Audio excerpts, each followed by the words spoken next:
give them a really good customer experience. And what better customer experience can you give them than helping them get to their objective even faster?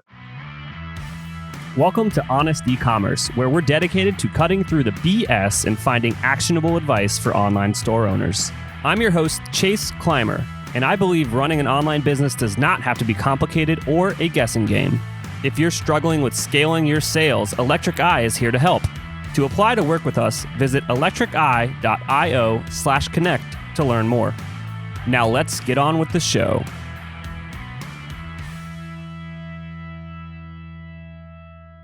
Hey everybody, welcome back to Honest E-Commerce. My name's Chase Clymer, chilling out. It's 1 p.m. here in Columbus, Ohio. It's not sunny though, it's terrible, but calling from literally across the world. Today we're welcoming to the show Shahram from DataCue. So Shahram is staying up until 2 a.m. to have this conversation. So first of all, I just want to say thank you. You're very welcome. I was looking forward to this, so I'm very happy to be on this. Yeah, so I'm learning a lesson with just this podcast in general right here. This one that I'm talking about with you is I should start recording these things like the second people get on the phone, because unfortunately, all of our listeners missed a lot of really cool stuff we were talking about beforehand. So I had to cut them off and say, like, let's just get into it because this is going to be a fun one. So other than staying up till 2 a.m. in Singapore, what do you do? Tell us a bit about DataCue before we kind of get into the more of the nitty gritty. Sure. So DataCue basically changes a website to match the content that every visitor is interested in. So if you think about a regular website, you basically try to make the perfect website for everyone, right? So, if I come in, I see the homepage and you've got a great returning visitor who's bought from you loads of times, he also sees the same content. So Amazon really push this idea that, hey, like, why do we do this? Why do we have the same website for everyone? Why don't we try to, that's where this idea of personalization came in. I think the best example, which I can think of is YouTube. So when you go to YouTube, your YouTube looks different from me. So we're really trying to bring this concept wholesale to e-commerce. So let's make the perfect site for each visitor rather than the perfect site, if that makes sense. Yeah, no, that makes sense. I think personalization is huge these days.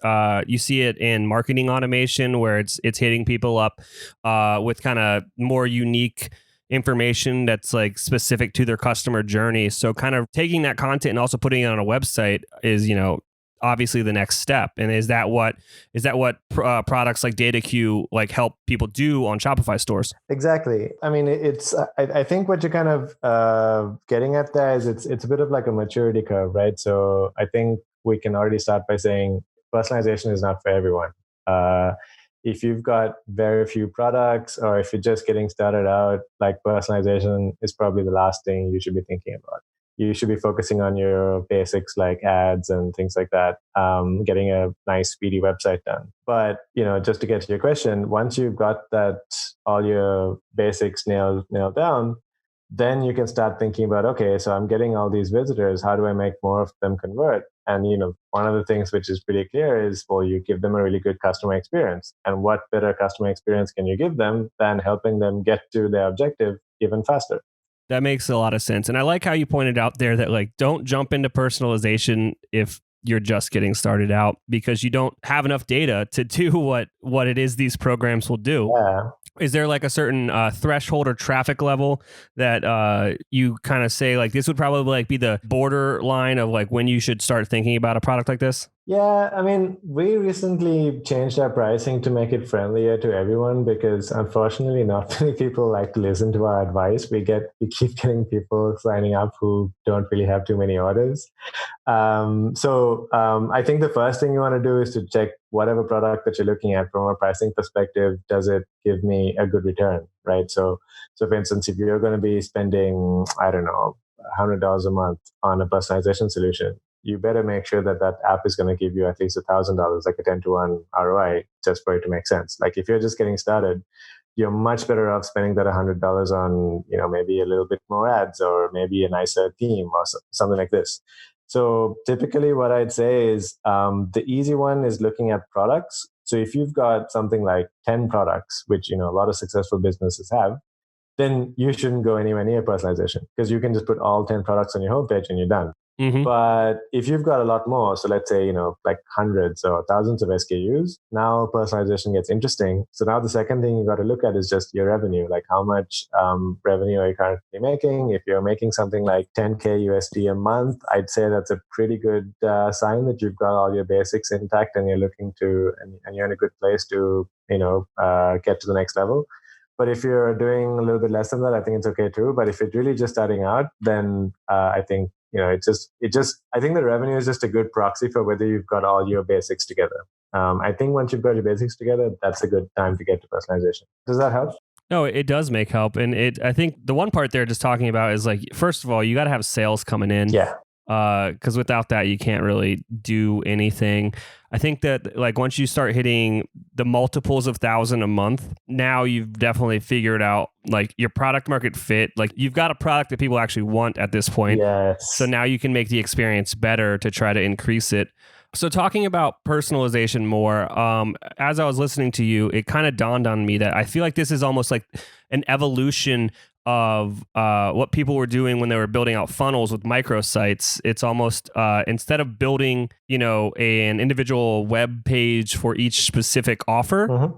you are now just building a single web page that has dynamic offers that will automatically show them to the people it makes sense to. Do you think is that correct in thinking that? Yeah, I really like the way you put that, because that's kind of one of the tips I give store owners of a way to get started with personalization without investing in a tool, just to see how it works. So you just make a whole bunch of landing pages for different segments and start with that. And if that's working really well, then logical next step is just to automate the whole thing.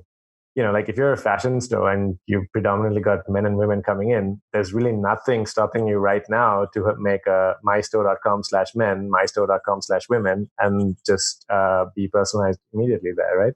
No, yeah, there's nothing stopping you, and that would make more sense, especially with your retargeting campaigns. Through Facebook and Instagram, you can just say like, only show this to women, only show this to men, and right there, you're already personalizing stuff and creating segments.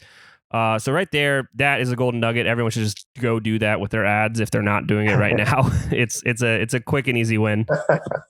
Yeah. So where that gets really interesting though, right, is that every time people talk about personalization, people think demographics, right? So you think, okay, male, aged 35, living in California or what have you, just, stuff like that. But one of the things which I found doing personalization is that demographics tends to be a pretty bad indicator of what they're going to buy, because people are just so random, right? So like, for instance, I've got a 14-month-old baby. So if you were looking at just my demographics, you're just going to show me all like men's stuff, right? Like you're going to show me pants, maybe jackets, things like that.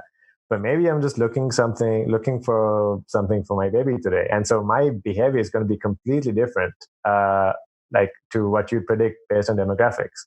So that's where you really see tools like personalization, or like tools like us, or whoever else really shine, because what tools like us do is we don't really look too much at demographics, because number one, we don't have that data. That's the kind of stuff Facebook and Google collect, but we don't do that. And the second one is, just like I said, it's not very useful.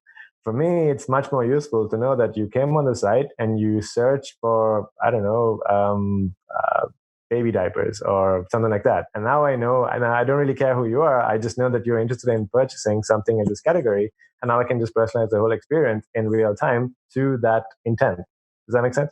No, that does make sense. So I guess now I'm just going to start like annoying you about Go for it. Not specific use cases, but like, what do you see other than like search intent? Like what are some of the other ways in which people are utilizing the software to personalize their websites? And, are there some that are like almost a little bit more strange that are working? So that's an interesting one. I don't know about strange, but I think if I tell you what the metrics we use, I'm pretty sure you're going to think that it makes sense. Product clicks are an obvious one, right? So if you click on a product, it's pretty clear you're interested in that. And then we also look at how much time you spent on a certain product by looking at it, because we know how much, between each page view, we know roughly how much time you spent on it. We also look at what you previously ordered if you have bought before. That's not that useful, but it does help a little bit. And then obviously your searches. So these are the main ones. We are looking at like some other signals, but I mean, these are the ones which I think are the most predictive. Because I think the most important thing which I've learned doing this is that prediction is kind of a lot of BS.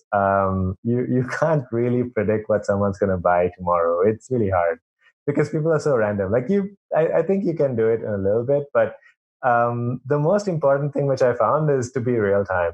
And that's just really just like, what is this person doing right now on my site? And what can I do to make that intent even easier? Because, I mean, you probably have this experience in YouTube. Like you go on YouTube, you see all these videos. Some percentage of the time you'll be like, oh, okay, that looks interesting. I'll click on that. But, quite a few times you're probably going to be like, no, I actually want to watch this particular video, and you're going to start searching for it. So a good personalization solution needs to really cater for both of those use cases.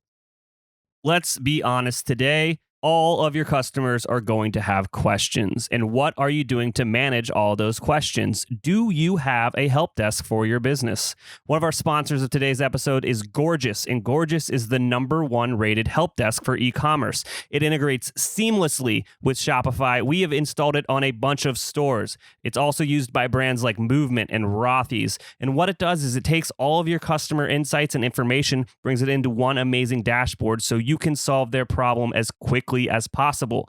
If you want to give Gorgias a try, visit gorgias.link/honest. That's GORGIAS.link/HONEST to get your second month free. Absolutely. So once you're, starting to track this stuff and you're using something like this, what are you swapping out on the website? Like how is it being personalized? Are we just, changing up the products that are showing up on the homepage? Are we, changing up offers? Like, what are we doing? Yeah, great question. And honestly, this is the one which we get like lots of feedback on from stores, like merchants who keep saying, hey, can you do this? Can you do that? But right now, we're trying really hard to move away from product recommendations because that's pretty much what everybody does. But don't get me wrong, product recommendations are awesome. They do work. So I think we don't need to dive into product recommendations too much because I think people are pretty familiar with that. On top of that, we do banners. So when you go on a homepage, you'll see things like a slider or different images announcing collections and things like that. So we can dynamically change all those images per visitor. And then we do things like notifications. So, on a lot of e-commerce sites, people do these pop-ups, which is like, 20% off if you buy it today or something like that.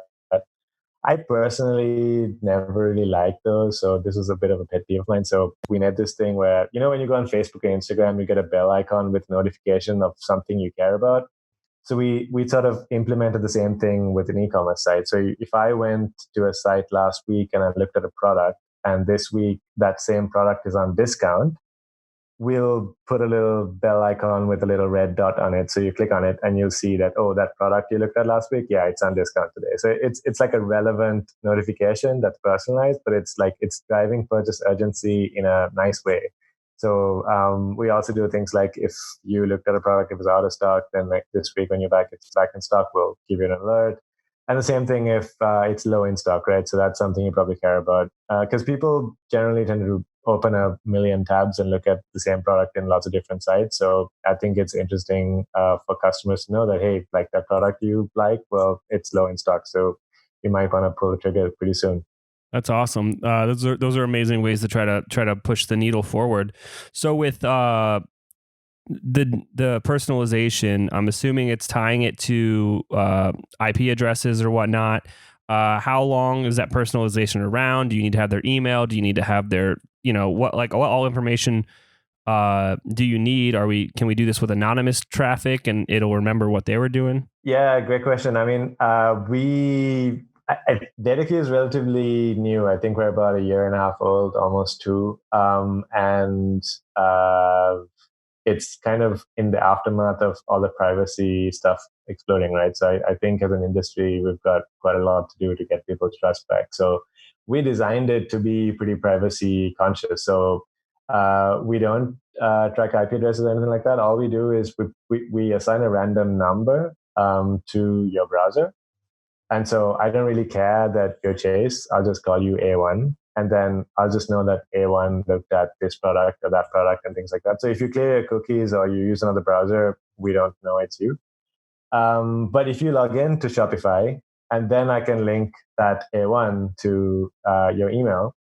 And then through that, once you log in, then obviously any device that you use, if you are logged in, will follow the same recommendation. Awesome. That's cool. So it's a good fine line there between being overtly creepy and just being like, we're just trying to make your experience better. Yeah. I mean, I think this space is going to see a lot of, I think the idea behind privacy is a really good one. Like, I think you need to really explain to people how you're using your data. And I think a really important one is don't collect data that you don't need. Like, just take the most basic thing that you could use. So in our case, we don't need your email address. So if you've signed in, then yes, we can use it. But if you haven't signed in, there's no need for me to try to find it in any other way. So as long as we're just being really transparent with how you're using it and you actually get a service out of it, I think most people are cool with that. Awesome. Yeah. Now, is there anything that I haven't asked you about personalization that you think would be worthwhile to share with the audience? I think the space in general is exploding. And I mean, I was in a couple of e-commerce conferences in Amsterdam, and I swear to you, I think like 60 or 70% of the talks were some form of personalization. So there's a lot of talk about it, but I think it's still one of those things which is kind of a little mysterious, because when you start an e-commerce site and you look at your basics and things to do, nobody's going to question that you have to do email marketing. Nobody's going to question that you need a really fast website and all of those stuff. So what I'm finding in this space is that you have a lot of companies that have a very different, maybe let's say, point of view. With email marketing, it's kind of standard. Like, you've got your basic things, like you got to send an abandoned cart email. You've got to do, there's a few things that you just have to do. Whereas with personalization, I think beyond product recommendations, there's a lot of stuff going on. So I think anyone listening to this, and if this does sound interesting, I would highly encourage you to do your research and see. There's quite a few people out there, and just look at like their point of view and what they want to achieve with personalization, and see if that fits with your strategy. I can talk about us personally. Like, for us, I think we see a lot of value in doing sort of like a smart homepage. So for us, we think the homepage is one of the most important destinations of your site. It's the first thing people see. It's the first view of your brand and things like that. So we think that making that more intelligent and more smarter is a good way to go. But you might find some other products that have a slightly different view. So I'd encourage anyone listening in to just look into it and see which one fits. Awesome. I can't thank you enough for coming on the show here. Now, I know that you guys were going to help out listeners of the show if they were interested in learning more about DataCue. We've been trying to get you on this podcast for a few weeks now, but you did have an offer here. I know email support@datacue.co and just mention the Honest E-commerce podcast, and they're gonna help you out and waive the first month of the fee if it makes sense for you. It sounds like he's going to turn a few of you away that need to kind of focus on other stuff, though, which is if everything's important, nothing's important. You just need to make sure that it's the right thing to be doing at the right time. Exactly. And hey, like, you can use that email address to even ask me any questions. I'm more than happy to help out if there's something that's on your mind and you want to just clarify something. The reason I even got into this is that I used to be a data scientist at TripAdvisor. And one of the things that really motivated me to start DataCue was I thought that things like AI and machine learning were just really these big buzzwords that the really large companies were really good at, but the small, medium companies were, really just not very sure how to use it. And so I wanted to do something with DataCue where I would just like do this black box where you just need to know, okay, how can you actually benefit from it without having to know all the math and all that stuff behind it? So if even if you guys are just looking into this and you have any questions, feel free to send me an email. I'll be happy to help you. Awesome. Shahram, thank you so much for coming on the show and sharing all those insights with the audience. And I look forward to talking to you soon. Yeah, you too. Thanks, Chase. I cannot thank our guests enough for coming on the show and sharing their journey and knowledge with us today. We've got a lot to think about and potentially add into our businesses. Links and more information will be available in the show notes as well. If anything in this podcast resonated with you and your business, feel free to reach out and learn more at electriceye.io/connect. Also, make sure you subscribe and leave an amazing review. Thank you.